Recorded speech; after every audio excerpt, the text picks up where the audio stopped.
السلام عليكم ورحمة الله وبركاته. قناة دكتور جي أسامة جمال، حلقة جديدة زي ما وعدتكم، حل أسئلة عربي وإنجليزي إن شاء الله في نفس الوقت. معانا تقييمات كتاب الوزارة على الدرس الأول والثاني اللي احنا خدناهم، هنحل عليهم أسئلة قوية جدا. وإحنا بنحل احنا عارفين احنا بنعمل إيه، احنا كمان بنراجع، بنشرح الجزئية وتفاصيلها والحاجات اللي حوالين منها كمان. قبل ما بنعمل أي حاجة أنا بنزل بالإنترو وأنت كمان بتنزل تظبطني لايك، شير الحلقة مع أصحابك عشان هم كمان يستفادوا. ننزل بالانترو ونرجع نكمل.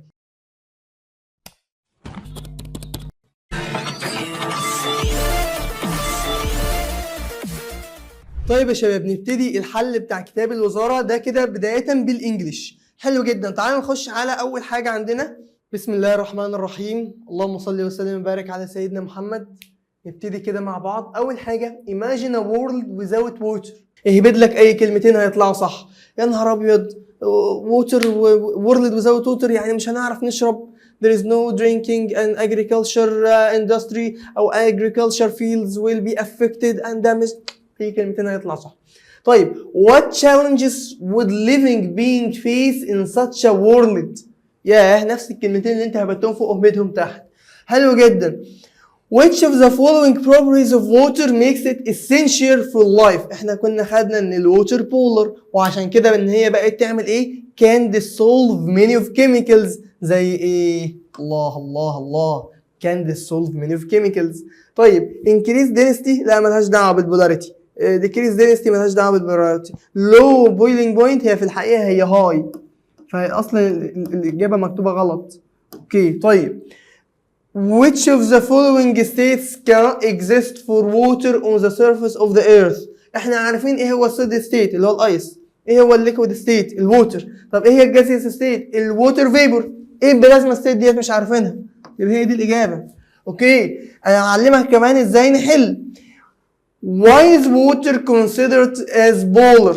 لا سوري، why is water considered as essential for the continuation of life on the surface of earth؟ ده كان 2 باراجراف صغيرين. اول حاجه الووتر essential for life on the earth، ده اول حاجه.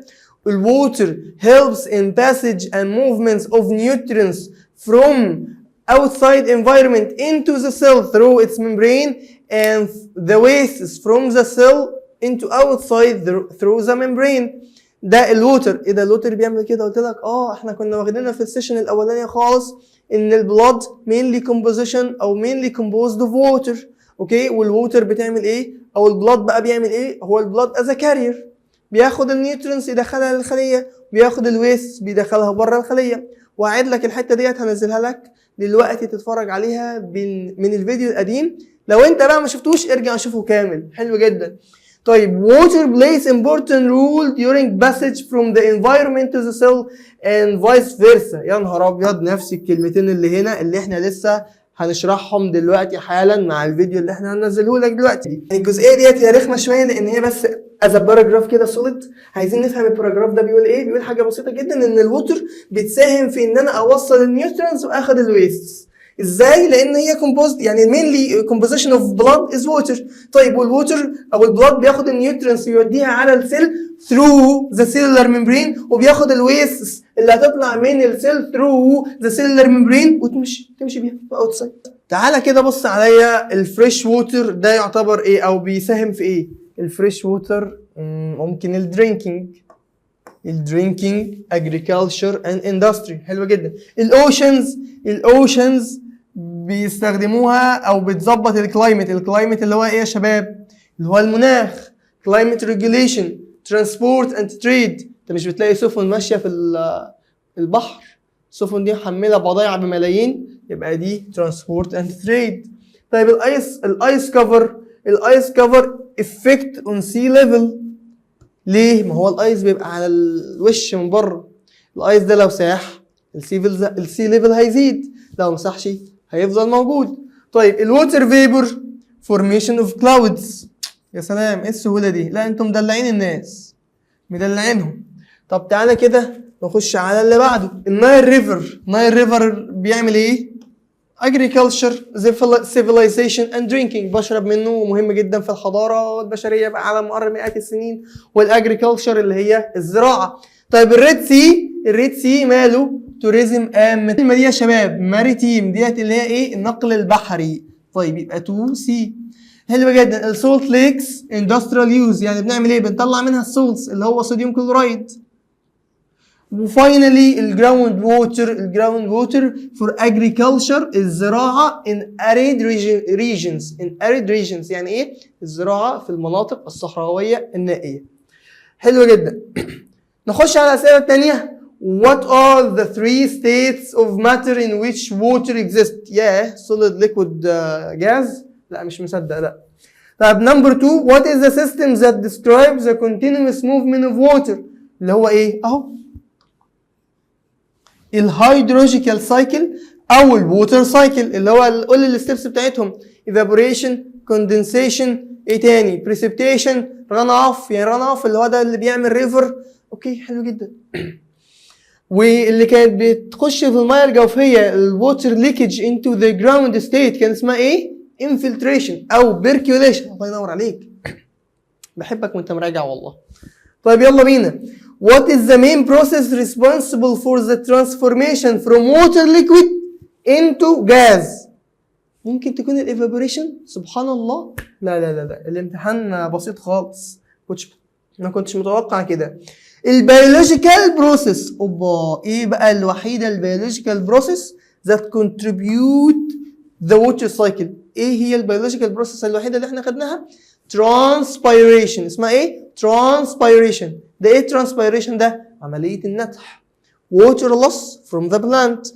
بعد ما الwater loss from the plant يطلع على الليف او البلانت يحصل له ايه؟ يحصل له evaporation. حلو جدا.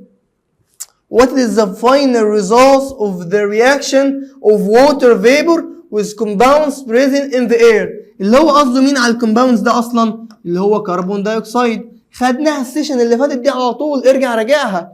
ان عندنا الاسيد رينز، بص بنراجع اهو، البي اتش بتاعتها كام؟ من 4.5 ل 5. ليه؟ علشان في كربون دايوكسيد في الجو، الميه بتتفاعل معاه وينزل لنا اسيد رين. طيب why is the water cycle considered almost closed؟ بس مهم جدا السؤال ده علشان الانيشيال ستيت هي الفاينل فيزيكال ستيت. الانيشيال فيزيكال ستيت هي الفاينل فيزيكال ستيت. مش فاهم؟ تعال نراجع الووتر سايكل كلها بسرعه. انا عندي ليك، بحر، بحيره، اوكي، حصل لها evaporation. يعني ايه؟ يعني اتحولت من ليكويد لجاز. فين؟ في السماء in the clouds. طيب الفيبر جازز او الووتر فيبر جاز اللي موجود في الكلاودز حصل له كوندنسيشن، يعني اتحول لايه؟ اتحول لتيني دروبلتس. طيب التيني دروبلتس ديت كترت في الكلاودز عايزه تنزل، فهتنزل ايه؟ از مطره، بريسبتيشن، الرين فول. هتنزل اما في نفس البحيره او تنزل في مكان كده صحراوي تقوم داخله جوه التربه والسويل والجراوند ووتر او الجراوند ستيت، قصدي بتكون لي جراوند ووتر، يبقى ده كده اسمه ايه؟ انفلتريشن. او تنزل على منحدر، اوكي، تكون لي ايه؟ ران اوف يعني الووتر فروم precipitation following the gravity forming river. اوكي، يبقى احنا كده قلنا كل الحاجات بتاعت الكلاس سيستم، الووتر سايكل قصدي. ليه هو بقى كلاس سيستم؟ علشان الانيشيال فيزيكال ستيت اللي هي ليكويد، الفاينل فيزيكال ستيت اللي هي ليكويد برضه، اتبخرت وتحولت لجاز وبعد كده نزلت تاني اتحولت لايه؟ لليكويد. وممكن يكون اصلا الانيشيال بليس هو الفاينل بليس، يعني طلعت من البحيره ونزلت في نفس البحيره. يبقى ليه عرفنا ان هي كلوز؟ عشان الانيشيال فيزيكال ستيت هو الفاينل فيزيكال ستيت. نمبر 7 how can the amount of water evaporated from the surface of ocean be measured؟ يعني احنا نقدر نقيس كميه الميه اللي اتفقدت من بحيره بالتبخر ازاي؟ ده مش عليك في المنهج، ولكن حاجه كده في الريسيرش، بخش اعمل عنها ريسيرش واقرا. بس انا اقول لك حاجه بسيطه خالص. we can measure the surface of the water body or the sea level or the water level, and after a while measuring the water loss by evaporation in the surface. يعني احنا نقدر نعلم باي GPS بقى او other technology ان احنا نقدر نعلم الميه واقفه لحد فين، الووتر ليفل بتاعها. هيحصل evaporation بعد فتره، فهتلاقي ان منسوب الميه ده قل هنا، فانا خلاص انا عرفت ان الحته دي قلت، احسب الحته دي قد ايه واعرف اجمع الميه اللي ايه اتبخرت. طيب السؤال ده اصلا يعني هو for research بس احنا جاوبناه.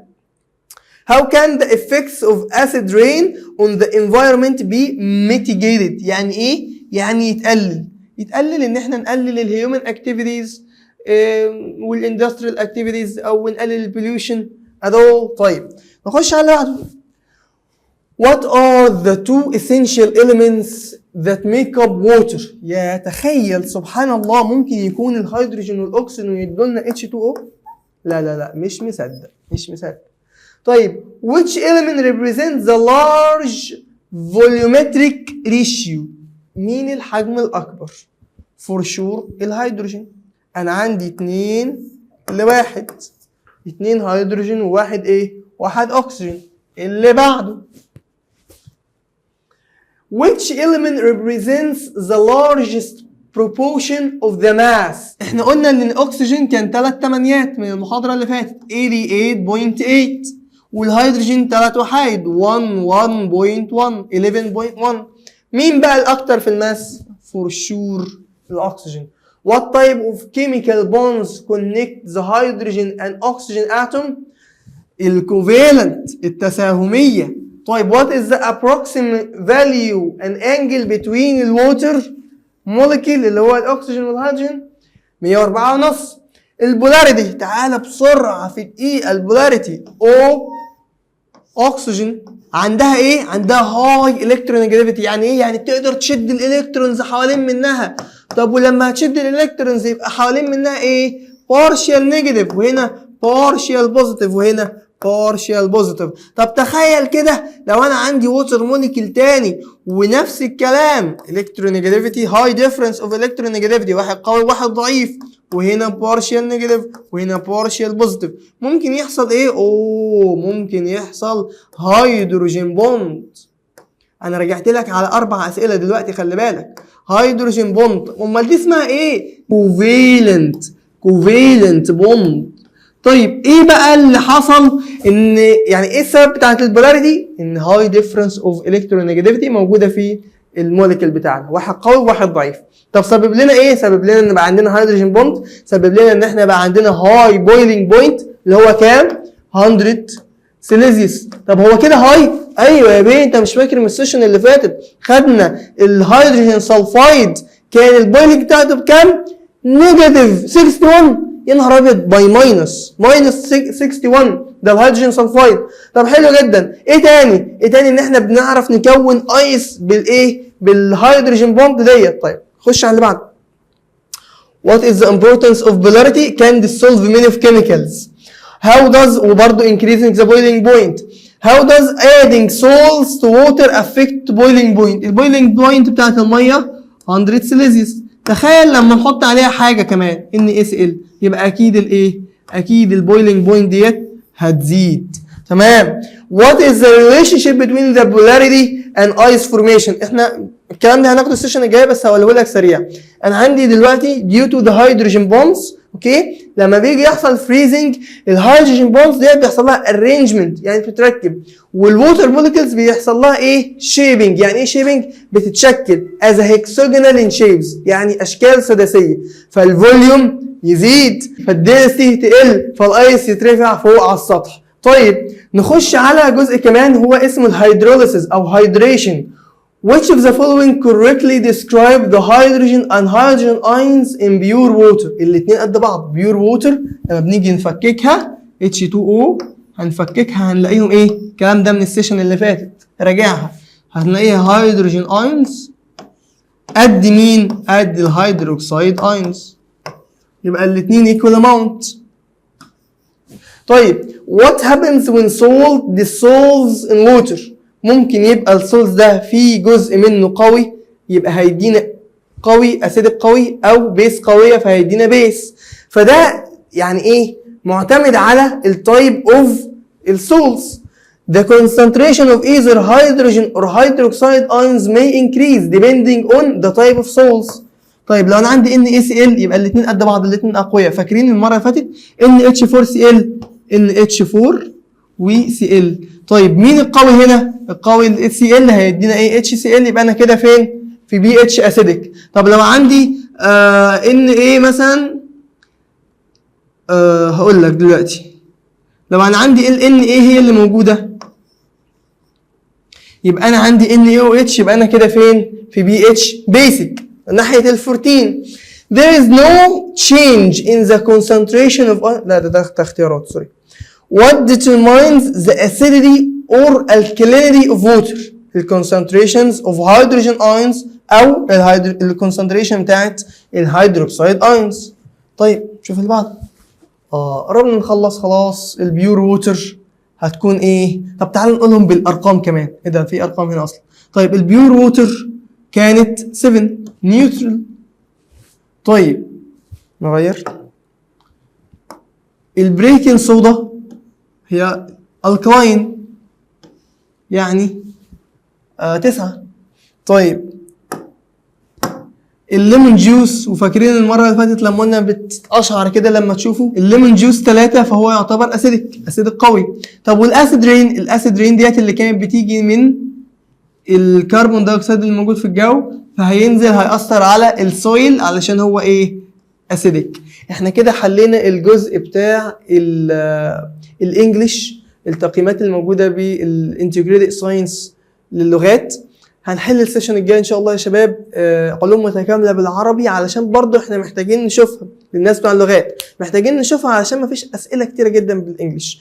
فهنلاقي بقى اسئله وفرايتي جامده جدا بالعربي هنحلها ونحاول نترجم برضو احنا قاعدين معاك في السيشن وفي الفيديو.